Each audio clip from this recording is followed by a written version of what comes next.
یا تو آپ یہ کہیں کہ محمد صلی اللہ علیہ وسلم کو کیپیبلٹی دی گئی اور یہ جسٹیفائڈ ہے، یہ فرق کرنا جسٹیفائڈ ہے، تو اب ڈسکریمنیشن نہیں ہوگا. ایک آپشن تو یہ ہے. دوسرا آپشن یہ ہے کہ پھر محمد صلی اللہ علیہ وسلم کے ساتھ دنیا کے ہر انسان کو دی جاتی. یہ دو ہی آپشن ہیں. اگر آپ یہ کہیں کہ نہیں محمد صلی اللہ علیہ وسلم کے علاوہ کسی دوسرے بندے کو دی جاتی، محمد صلی اللہ علیہ وسلم کو کیوں دی گئی، تو ڈسکریمنیشن تو پھر اپنی جگہ رہے گا. پھر یہی سوال ہوگا بھائی دوسرے بندے کو کیوں دی گئی، تیسرے بندے کو کیوں نہیں دی گئی. جس کو بھی دی جاتی سوال اپنی جگہ رہتا. اس سوال سے بچنے کے دو ہی راستے ہیں. یا تو ہم یہ مانیں کہ رسول اللہ صلی اللہ علیہ وسلم میں کو دیا جانا جسٹیفائڈ ہے، اور یا ہم یہ کہیں کہ پھر ہر ایک انسان کو دیا جانا چاہیے تھا قرآن کریم. اور دونوں صورتوں میں پرابلم ہے جو میں نے آپ کو پہلے بیان کر دیا کہ اگر سارے انسان کو دی جاتی تو پھر اس دنیا کے اندر شر کا اور خیر کا وجود نہ رہتا، بس خیر ہی خیر ہوتی، پھر شر نہیں ہوتا، ایول نہ ہوتا. پہلا والا ہی مجھے بہت حد تک ٹھیک لگ رہا ہے، جسے میں ڈائجسٹ کر پا رہا ہوں کہ اگر سب کو دے دیں پھر تو انتر ہی نہیں کر پائیں گے، سبھی وہ ہو جائیں گے، کیا بولا آپ نے، انبیاء ہو جائیں گے. انبیاء ہو جائیں گے، وہی میں کہہ رہا ہوں. تو سبھی تب تو پھر کانسیپٹ ہی سارا چلا جائے گا کہ جنت جہنم والا. تو پہلا والا وہ ایکسپٹ کرنا ہی کہ اللہ میاں نے چاہا اور اسی لیے انہوں نے دیا، تو یہ کہیں نہ کہیں کرے تو زیادہ بہتر ہے آگے بڑھنے کے لیے، ورنہ ہم وہی الجھ جائیں گے. ورنہ وہی بات، اگر پروفٹ محمد کے جگہ مان لیجئے میں دوسرا نام لوں تو کوئی غلط نہیں نا؟ نہیں کوئی نہیں، آپ کسی کا بھی نام لے سکتے. ٹھیک ہے. اگر ابراہیم علیہ السلام کو دے دیتے یا پھر عیسیٰ مسیح کو دے دیتے، عیسیٰ علیہ السلام کو دے دیتے قرآن، تو ہم یہی سوال تو کرتے ہی رہ جاتے کہ ان کو کیوں ملا. ابھی اس کا ایک چیز میں امید یہ کر رہا تھا آپ سے، مجھے یہ جواب ملے کہ اس کارن سے اب اللہ میاں نے چاہا اس لیے دیا، اس پہ تو کوئی سوال ہی نہیں کیا جا سکتا ہے. اب جیسے میں پتا ہوں اور دو بچے کے درمیان میں یہ بول دوں گا کہ اس کا چونکہ آج جنم دن تھا اس لیے میں نے آج ان کو کپڑا دیا، تو یہ جسٹیفیکیشن ہے. لیکن اب تو وہ جسٹیفیکیشن ایکچولی میں آپ سے چاہ رہا تھا کہ پروفٹ محمد اس وجہ سے مطلب وہ جسٹیفائیڈ ہیں، اس لیے وجہ سے میں نے دیا. اب وہ کارن مجھے نہیں ملا. آپ نے بولا کہ نہیں وہ اللہ میاں نے چاہا اس لیے دے دیا، کیونکہ صلاحیت وہ کیپیبلٹی جو ہے وہ تو اللہ میاں دینے والے ہیں. آج آپ میں شاریرک طاقت اور آپ کے ہم عمر میں شاریرک طاقت جتنی ہے وہ ڈیسائیڈ تو اللہ کی ہے نا کہ آپ میں کتنی فزیکل اسٹیمنا کتنی ہوگی.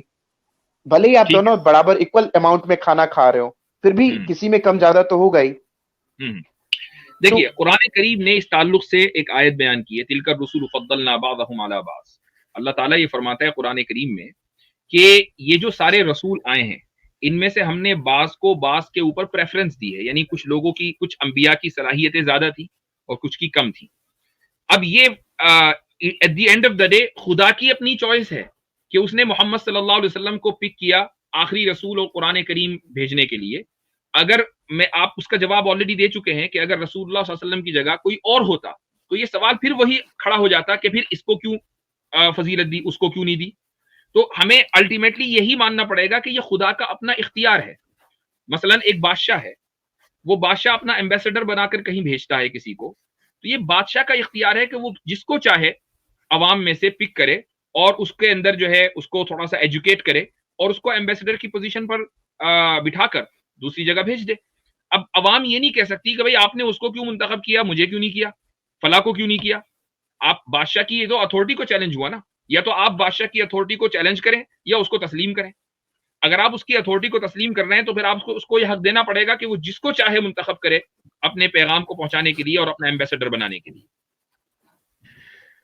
اس میں ایک چیز اور آ رہا تھا کہ اللہ جو ہے وہ پروفٹ محمد پہ کچھ زیادہ ہی مہربان نظر آ رہے ہیں. اب میں ایسا کیوں کہہ رہا ہوں وہ ذرا سنیں. ایک تو انہوں نے ان کو قرآن دیا، چلیے مان لیا.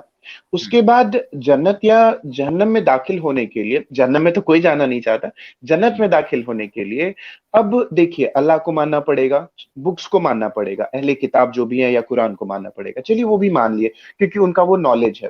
اب یہ اسپیشلی پروفٹ محمد کو بھی ماننا پڑے گا. اور کیوں؟ کیونکہ اللہ نے چنا ہے. تو یہ کہیں نہ کہیں اچھا اسی وجہ سے نہیں، اس کے علاوہ قرآن میں بھی آیا ہے جہاں تک میری نالج ہے کہ ان کو چھوٹ دی گئی ہے بہت ساری چیزوں میں. جیسے اگر میرج کی بھی بات کریں تو ایک آیت ہے جو آپ بہتر سمجھ جائیں گے. تو ان میں کہیں ایسا نہیں لگتا ہے کہ واقعی میں ان کو زیادہ پیارے ہیں وہ؟ ٹھیک ہے، دیکھیں سب سے پہلی بات تو یہ ہے کہ جنت میں جانے کے لیے رسول اللہ صلی اللہ علیہ وسلم کو ماننا پڑے گا، بالکل ٹھیک ہے. لیکن اگر یہ ہوتا کہ اتنے سارے انبیاء آئے ہیں، ان میں سے 10 کو ماننا ہے، باقی کو ماننے کی کوئی ضرورت نہیں ہے، تب تو یہ آپ کا آبجیکشن بالکل ٹھیک تھا. لیکن اسلام تو یہ کہتا ہے کہ آپ نے کسی ایک نبی کا بھی اگر انکار کر دیا، حضرت عیسیٰ کا انکار کر دیا، حضرت موسیٰ کا کر دیا، ابراہیم کا کر دیا علیہ الصلوۃ والسلام، تو آپ جنت میں نہیں جا سکتے. آپ کہہ رہے ہیں کہ نہیں جی میں رسول اللہ کو مان رہا ہوں، مجھے حضرت عیسیٰ سے پرابلم ہے، نہیں جا سکتے جنت میں، ہمیشہ جہنم میں جلیں گے. یہ کفر ہے اسلام کے نزدیک. تو تمام انبیاء علیہ الصلوۃ والسلام پر ایمان لانا ایکولی ضروری ہے، یہ ایکول اسٹیٹس ہے ایمان کے اعتبار سے. اب رہی یہ بات کہ دنیاوی معاملات میں رسول اللہ صلی اللہ علیہ وسلم کو کچھ اسپیشل فیور دیا ہے، تو یہ جسٹیفائڈ ہے. اس کی وجہ یہ ہے کہ جو میں اس کی ایک مثال دے رہا ہوں، مثال جو ہے بغیر کسی ریزمبلنس کے ہے، وہ یہ ہے کہ جو ہیڈ آف دا اسٹیٹ ہوتا ہے اس کا پروٹوکول بالکل الگ ہوتا ہے، اور ایک عام انسان کا جو پروٹوکول ہے وہ الگ ہوتا ہے. حالانکہ ایک ہیڈ آف دا اسٹیٹ جو ڈیموکریٹیکلی الیکٹ ہے، جو لاز ہیں وہ ایکولی اس کے اوپر اپلائی ہونی چاہیے، لیکن پریزیڈنٹ کے لیے قانون الگ ہے کہ آپ اس کے خلاف کوئی کیس ہی نہیں کر سکتے. ٹھیک ہے، یہ یعنی اسی طریقے سے ایک مجرم کو جس کو سزائے موت ہو گئی ہے، اس کو معاف کرنے کا اختیار کس کو ہے؟ پریزیڈنٹ کو ہے. تو پوائنٹ یہ ہے کہ آپ کی جو ڈیموکریسی ہے اس میں بھی آپ یہ فرق کرتے ہیں کہ جو ہیڈ آف دا اسٹیٹ ہے اس کا پروٹوکول الگ ہوتا ہے اور عام لوگوں کا پروٹوکول الگ ہوتا ہے. اس کا مطلب یہ ہوا کہ ایک فطری چیز ہے، ایک نیچرل چیز ہے. رسول اللہ صلی اللہ علیہ وسلم کو جو کچھ اسپیشل ٹریٹمنٹ کیا گیا اس کے پیچھے جسٹیفیکیشنز ہیں. مثال کے طور پر جو ابھی الگ مسئلہ ہو گیا کہ ان کو زیادہ شادیوں کی اجازت تھی اور عام مسلمانوں کو 4 شادیوں کی اجازت ہے. لیکن اگر رسول اللہ صلی اللہ علیہ وسلم کو وہ اجازت اس لیے ہوتی کہ بھئی تم اپنے نفس کی خواہش پوری کرتے رہو، تو پھر بات 11 پہ نہ رکتی، پھر تو بات 100 200 300 پہ چلی جاتی، روزانہ ایک شادی ہوتی، کوئی روک نہیں سکتا تھا اور کسی کو مسلمان کو کوئی اعتراض بھی نہ ہوتا. لیکن آپ صلی اللہ علیہ وسلم کو جتنی بھی شادیوں کی اجازت دی گئی اس کے پیچھے جسٹیفیکیشن یہ ہے کہ اس زمانے میں ایک ٹرائبل سسٹم تھا، اور ٹرائبل سسٹم کو ایک یونیفائڈ امتک سسٹم میں تبدیل کرنے کے لیے ضروری تھا کہ ان کے ساتھ اس طرح کا تعلق ہو کہ جس کو آسانی کے ساتھ توڑا نہ جا سکے. اس لیے آپ صلی اللہ علیہ وسلم نے الگ الگ قبیلوں کے اندر شادیاں کی، اور اس شادی کا نتیجہ یہ نکلا کہ سارے کے سارے قبیلے مسلمان ہو گئے یا دشمنیاں ختم ہو گئی. اب آپ یہ دیکھیں کہ ام حبیبہ رضی اللہ عنہا سے جب رسول اللہ صلی اللہ علیہ وسلم نے نکاح کیا تو اس کے بعد ابو سفیان سے پھر کوئی جھگڑا نہیں ہوا. اس سے پہلے ابو سفیان جو مکہ کے چیف تھے، احزاب بھی ہو رہی ہے اور احد بھی ہو رہی ہے اور بدر بھی ہو رہی ہے، لیکن جیسے ہی ام حبیبہ رضی اللہ عنہا سے نکاح ہو گیا جنگ ختم ہو گئی. تو کہنے کا مقصد یہ کہ اس کے جو فوائد تھے وہ رسول اللہ صلی اللہ علیہ وسلم تک نہیں تھے، بلکہ اس کے جو فوائد تھے ان شادیوں کے وہ پوری امت کے لیے تھے، پوری قوم کے لیے تھے. اس لیے وہ اسپیشل ٹریٹمنٹ دیا گیا، اس کے پیچھے جسٹیفیکیشن ہے. یہاں ایک بات ایڈ کروں مفتی صاحب کہ جیسے کہ ایک بات یہ ہے کہ رسول اللہ صلی اللہ علیہ وسلم پر ایمان لانا تو جنت میں جائیں گے، تو یہاں ایک بات اور یہ بھی جاننی ضروری ہے کہ ہر وقت کے نبی پر ایمان لانا ضروری، یعنی حضور پاک صلی اللہ علیہ وسلم سے پہلے جو امتیں آئی تو کیا وہ جنت میں نہیں جائیں گی؟ ہر امت کے لیے ضروری تھا اپنے وقت کے نبی کے اوپر ایمان لانا، اور ہمارے لیے تو آلریڈی بڑھ گیا ہے کہ سارے نبی کے اوپر ایمان لانا. اور جہاں اور حضور پاک صلی اللہ علیہ وسلم کے ساتھ جی حضور پاک صلی اللہ علیہ وسلم کے ساتھ جو چیزیں خاص تھی اس کے اندر یہ بھی ہم کو توجہ دینی چاہیے کہ حضور کے لیے تہجد کی نمازیں فرض تھی، یعنی حضور اپنے لیے فرض کر رکھے تھے، جبکہ امت محمدیہ کے لیے رخصت ہے. جہاں خصوصیت کی بات ہوتی ہے وہاں اس خصوصیت کی طرف بھی ہماری نگاہ جانی چاہیے. بالکل یہی ہے کہ ہم لوگ جو ہے جب اس بات پر کرتے ہیں کہ اسپیشل ٹریٹ کیا، ہم یہ تو دیکھتے ہیں کہ جی زیادہ شادیاں کی، لیکن یہ نہیں دیکھتے کہ وہ 6 نمازیں پڑھ رہے ہیں، ہمیں 5 نمازوں کا حکم ہے.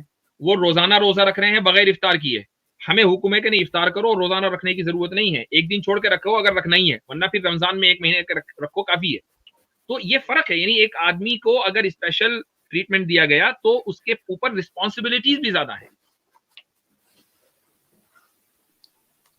جی نتیش بھائی، امید ہے کہ آپ کا جواب مل گیا ہوگا آپ کو. ہاں بالکل بالکل، نہیں کافی سیٹسفیکٹری تھا.